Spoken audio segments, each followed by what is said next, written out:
Toji Fushiguro may just be one of the most important characters in all of Jujutsu Kaisen. Although there are more prominent characters in the manga's story, his actions are what put some major events in Jujutsu Kaisen's story into motion. If you are an anime-only fan and don't know who or what we're talking about, well, this might just be the video for you. Jujutsu Kaisen's second season will be coming out in 2023, and the first arc it covers will probably be the Gojo's past arc. This arc heavily features Toji, and we will be doing an analysis into both Toji's character and the arc as a whole. If you haven't read the arc and don't want it spoiled before the anime is out, now's your chance to stop. But if you're interested, then get ready, because we're about to get right into things. So, where to begin when talking about Toji Fushiguro? Well, let's start with the obvious. He's Megumi Fushiguro's estranged father. Also of note is his connection to the zenin family. Toji was born into the powerful zenin family, but later chose to take on his wife's last name when he married her. Toji's resentment of his family comes from the fact that he was born unable to use cursed energy. And since the zenin family are one of the biggest sorcerer families in the world, he was shunned because of this, quite similarly to Maki Zenin. So it makes a lot of sense why he'd abandon his family name. However, Toji not being able to use cursed energy actually turns out to be a blessing in disguise. At least, a blessing for him. His ability is known as Heavenly Restriction. In exchange for being able to use absolutely zero cursed energy, Toji is given superhuman abilities. His strength and speed make him a force to be reckoned with. We're going to focus more on his powers in just a bit. But before we do that, we need to understand the role that Toji plays in the story. Years before the events of the main story, Toji Fushiguro meets with a man who gives Toji what sounds like a fairly simple assassination job. He is contracted to kill a high school girl named Riko Amanai. But Riko isn't an ordinary high schooler. She is the Star Plasma Vessel. What that means is that she's the only one capable of merging with the immortal Jujutsu sorcerer, Master Tengen. If they fuse, Tengen's body will remain normal, but if not, his body will forcibly evolve. If he doesn't merge with Riko in time, the evolution will change Tengen and he will basically become an empty husk. The man who contracted Toji was a member of the cult that worships Master Tengen. They believe that Riko merging with him will make him impure, so they want Toji to kill her before this can happen. But Riko has two very important people protecting her: a young Satoru Gojo and Suguru Geto. Gojo and Geto are both able to keep Riko safe and defeat several other assassins without much issue. But right when they all make it safely to Jujutsu High, that's when Toji strikes. His plan from the beginning was to wait for them to be in place where they felt the most secure. Toji stabs Gojo straight through the back. That should be completely impossible. Thanks to him having both the 6 eyes and limitless techniques, he's practically untouchable, but somehow, Toji Fushiguro found a way past him.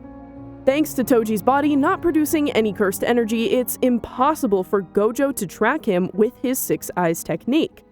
This, combined with his fast movement, makes Toji hard to pin down. In addition to Toji's enhanced strength, he also has access to several cursed weapons and cursed spirits. The main spirit we see him use is a worm-like creature that wraps itself around his body. He uses this spirit to store all of his weapons and some smaller spirits inside of it.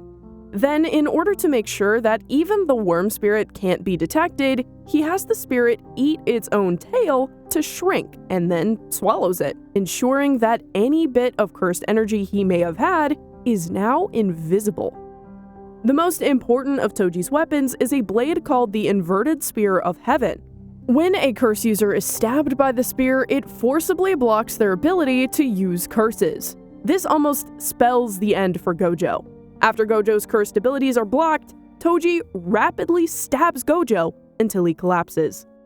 While Toji and Gojo were fighting, Geto took Riko to safety in the tunnels below Jujutsu High. While he's talking with Riko, Geto is able to talk Riko out of merging with Tengen.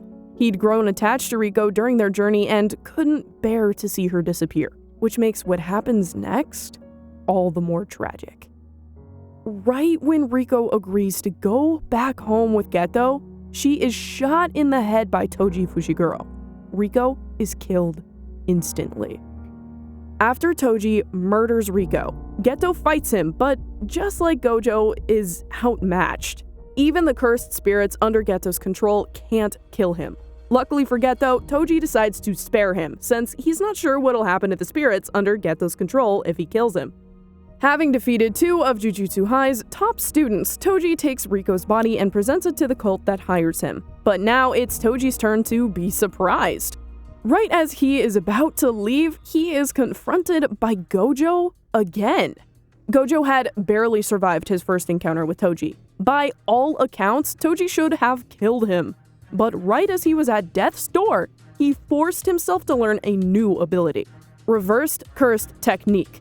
It allows him to turn negative cursed energy into positive energy, allowing it to create instead of destroy. This means he's able to heal the wounds from his fight with Toji. In the process, he also unlocks Reverse Curse Technique Red.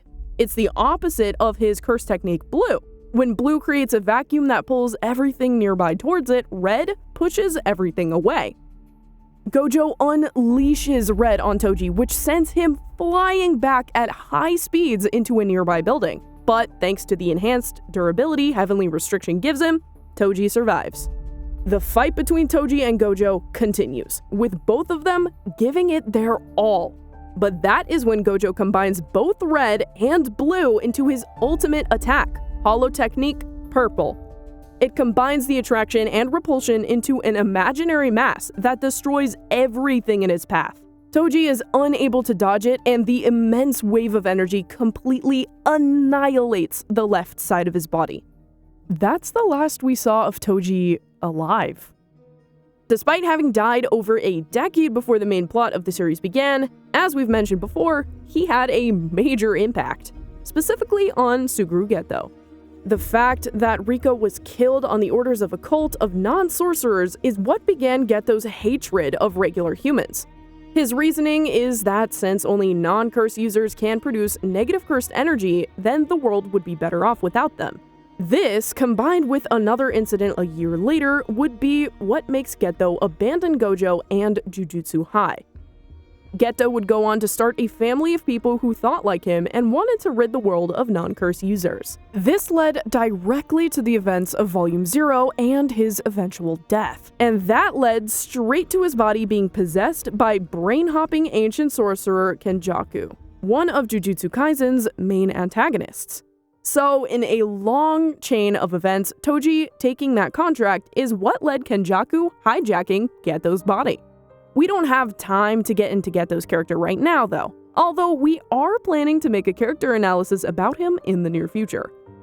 All in all, despite having died before everything with Sukuna began, Toji still played an important role in the story. Not to mention, he may just be one of, if not the strongest character in the series. His superhuman strength and reflexes put him on an equal level to other powerful Jujutsu sorcerers, and he's mastered the use of cursed weapons and cursed spirits to aid him in battle.